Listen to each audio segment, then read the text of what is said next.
Good morning, and thank you for joining us for News Updates at 10. My name is Tandy Wemzumara.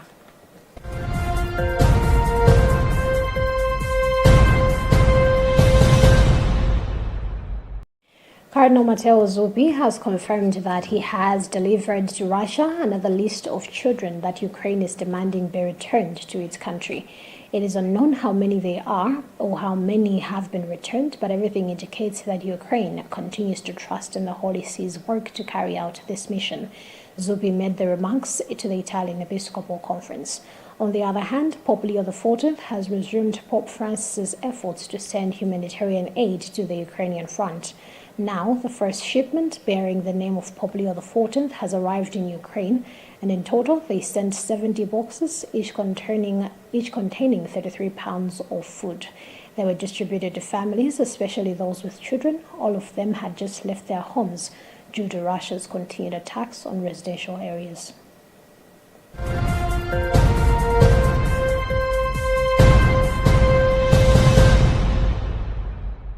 President Lazarus Chakwera has urged all stakeholders to maintain peace and uphold law as the country gears up for the September 16th general elections.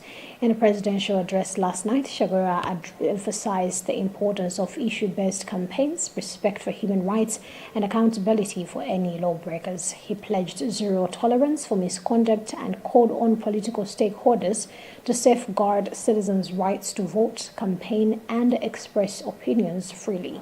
The president also condemned acts of intimidation and hate speech, promoting national unity and peaceful coexistence.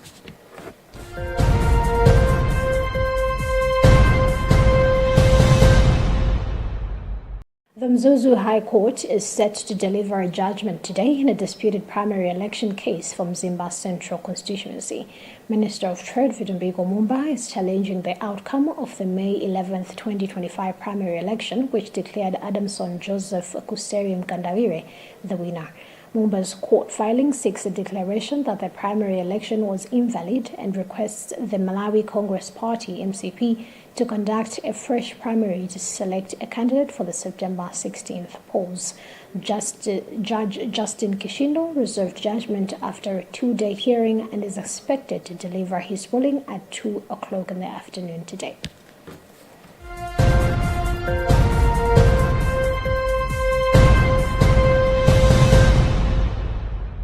The United States government has implemented measures to combat visa fraud and illegal immigration, with the U.S. Embassy in Malawi warning that individuals who commit visa fraud may face permanent entry bans.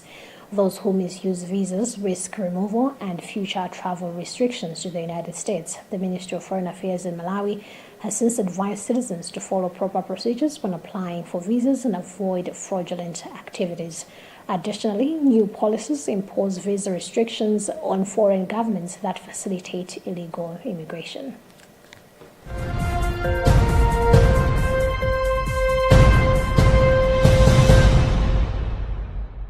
Mental health expert Sandra Mapemba has sounded an alarm on Malawi's growing mental health crisis among young people, citing rising cases of depression, substance abuse, and emotional distress. Mapemba attributes the crisis to widespread misconceptions about mental health, with many viewing it as solely related to severe mental illness rather than acknowledging the daily struggles faced by the youth.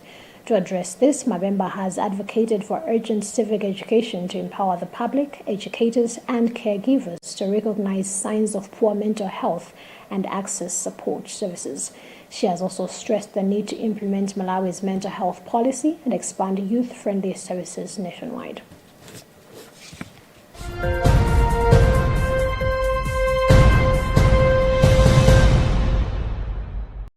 And in other news, United States President Donald Trump said on Monday that he would punish Russia with tariffs if there isn't a deal to end the war in Ukraine within 50 days, the latest example of his growing frustration with Russian President Vladimir Putin. Trump made the announcement during an Oval Office meeting with NATO Secretary General Mark Rutte. He said there would be secondary tariffs, meaning they would target Russia's trading partners in an effort to isolate Moscow in the global economy. Trump and Rutte also agreed to a new deal on United States weapons. The American president said European allies will buy billions of dollars worth of U.S. military equipment and send them to Ukraine. During the 2024 presidential campaign, Trump repeated that he could resolve the war in Ukraine in 24 hours upon his return to power.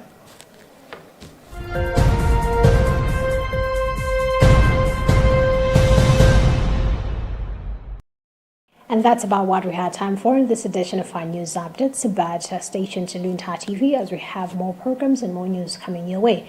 And do remember that we are also on social media. We are on Facebook at Luntha Television, and on YouTube we are at Luntha TV Official. My name is Tandiwe Sumara. Good morning.